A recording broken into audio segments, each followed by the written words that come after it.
l'actu dans le vestiaire avec Nicolas Saint-Pierre. Parlons avec celui qui est de retour. Il est de retour parce qu'il n'a pas chômé. Le gars, il a été très occupé en prenant ses nouvelles fonctions.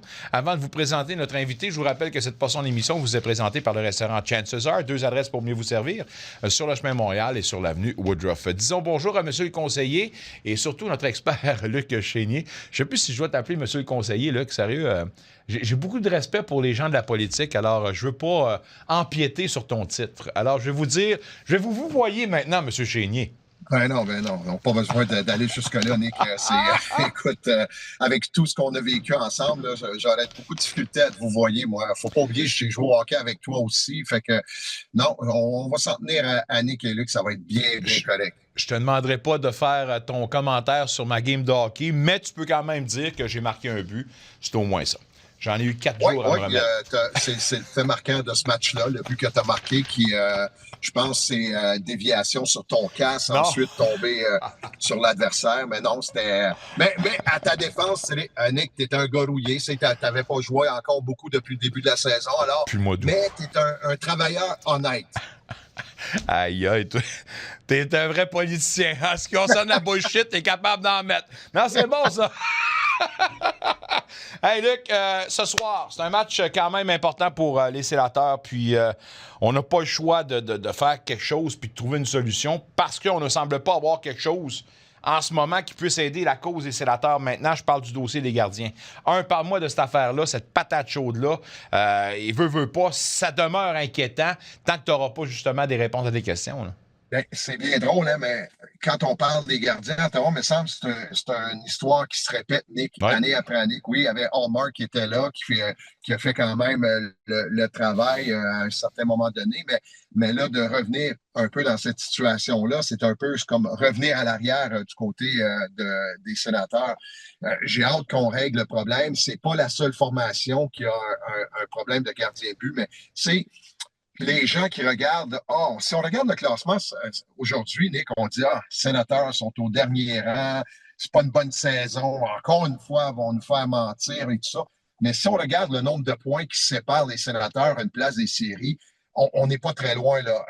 Avec une série de victoires, on peut facilement revenir dans le portrait ou encore une série de défaites, par contre, peut faire l'inverse. Alors moi, ce que je m'attends, c'est pour quelques matchs, le gardien. Puis si tu parlais un peu avec Zachary avant moi, tu lui disais, est-ce qu'on n'aurait pas dû mettre du côté de Merrill Island devant le filet demain? C'est une meilleure formation, tout ça. Moi, je pense que c'est les 2 points qui sont importants. Tout dépendamment quelle sorte de match il va avoir. Si tu as un match avec seulement une vingtaine de lancers, pas beaucoup de chance du côté de l'Utah, près du gardien des sénateurs. Et si on peut dire un match tranquille, mais tu peux peut-être revenir également demain contre l'Avalanche du côté des sénateurs d'Ottawa. Ça, c'est une décision donc, qui se prend. Toi, tu jongles avec cette possibilité-là? Bon, assurément. Ouais. Là, écoute, il faut arrêter de dire à cause qu'un gardien garde les buts un soir, ne peut pas le faire 2 soirs. Là. C'est important.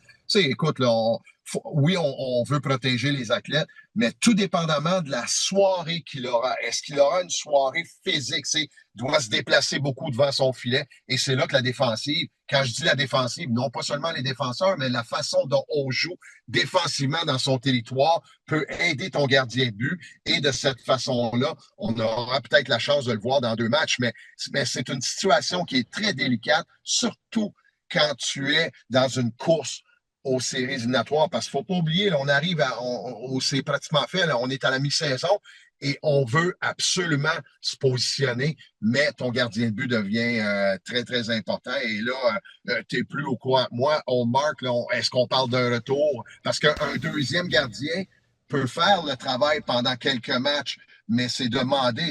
On prend l'exemple un peu du Canadien de Montréal. On dit avec le Canadien, Montembeault, c'est lui qui doit être là parce que c'est un gars d'expérience.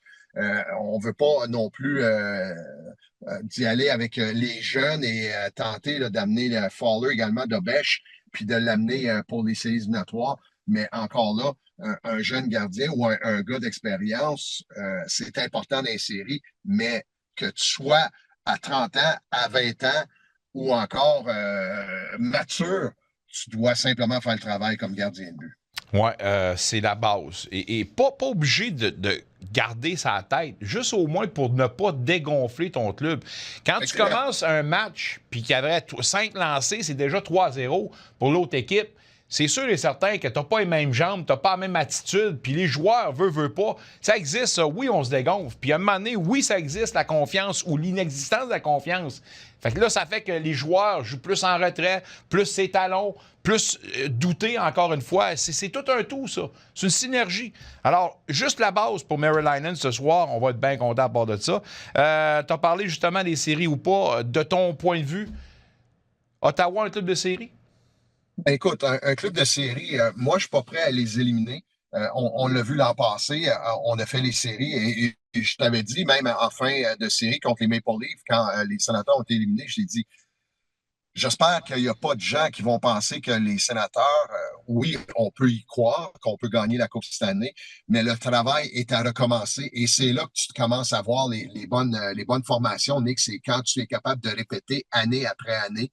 Tu es capable de t'amener en séries éliminatoires. C'est très, très difficile. Mais de là à dire que les Sénateurs ne feront pas les séries, j'ai un doute quand même parce que, étant donné le classement est tellement serré, et je pense qu'avec une série victoire, on peut revenir. Mais quand tu as tellement de formations en avant de toi, tu sais, parce qu'on va devoir là, rattraper ces formations-là, c'est là que ça devient difficile. C'est là que parce que pour monter dans le classement, il faut qu'il y ait des formations qui perdent en avant de toi.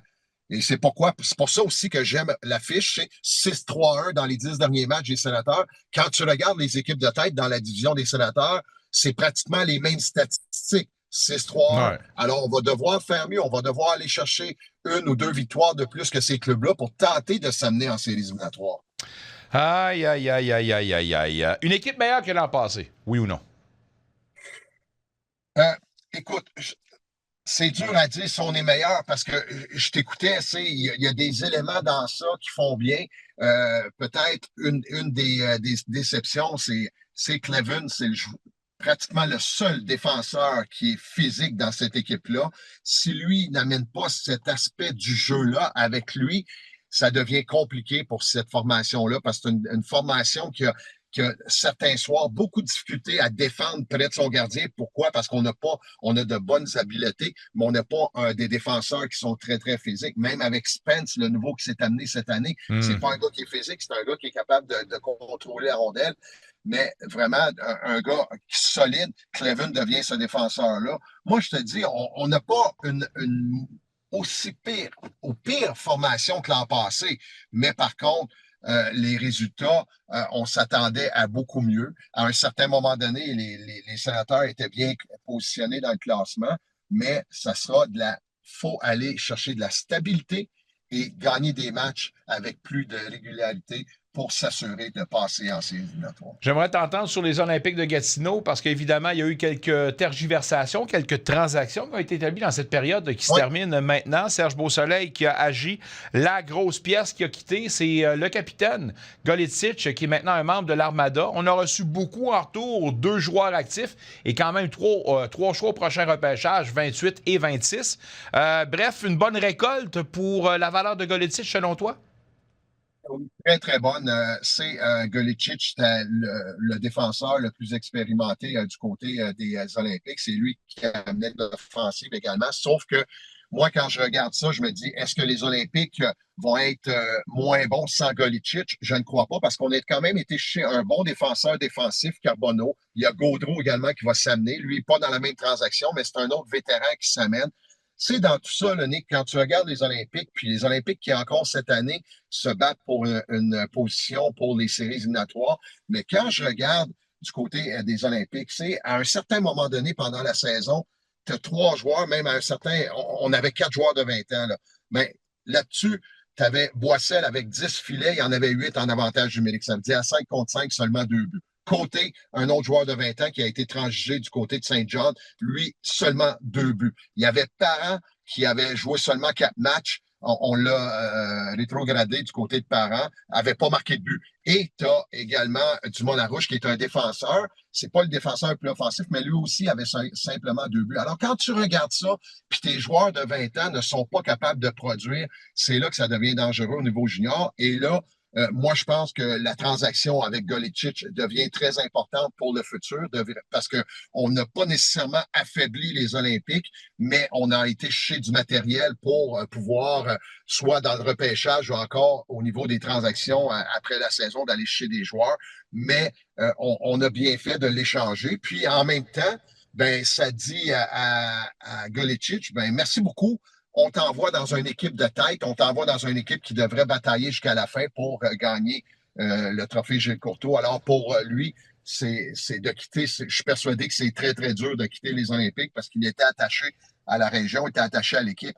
Mais côté carrière, pour sa carrière de joueur de hockey, c'est une très bonne chose de s'amener avec l'Armada de Blainville-Boisbriand. Il était attaché aux Olympiques. Je pense que le dernier sujet dont je veux parler, on peut parler d'un monsieur qui était très attaché aux Olympiques. C'est avec beaucoup de regrets que j'ai appris récemment le décès de M. Jean Laframboise, dit M. Laff, qui était un membre important, je veux dire, de l'organisation. On s'entend au niveau de s'occuper entre autres des familles d'accueil à un moment donné. Largement, oui. Écoutez, c'était un vrai bon monsieur. Là. Quand je suis arrivé avec les Olympiques, que je l'écrivais, c'était vraiment une des premières personnes qui m'a accueilli à bras ouverts. Bref, ça m'a touché au plus haut point. On le savait malade, mais c'est quand même triste de voir un membre comme ça partir. Parle-moi de ce départ, de ce décès. M. Laff représentait quoi pour toi?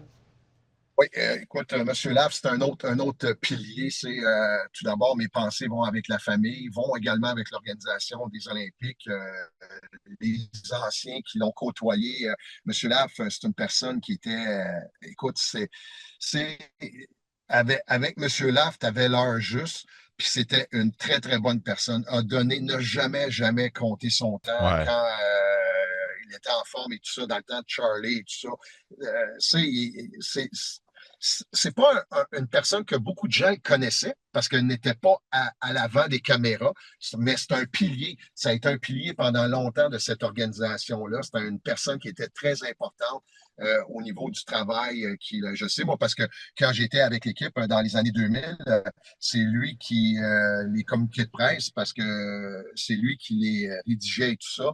Et nous, on avait simplement à faire notre travail. Mais c'est encore une fois, là, c'est la famille des Olympiques, la grande famille des Olympiques qui perd un monsieur qui a été très impliqué avec les Olympiques et qui, c'est encore une fois, je m'attends à ce que les Olympiques vont procéder à une cérémonie là, pour M.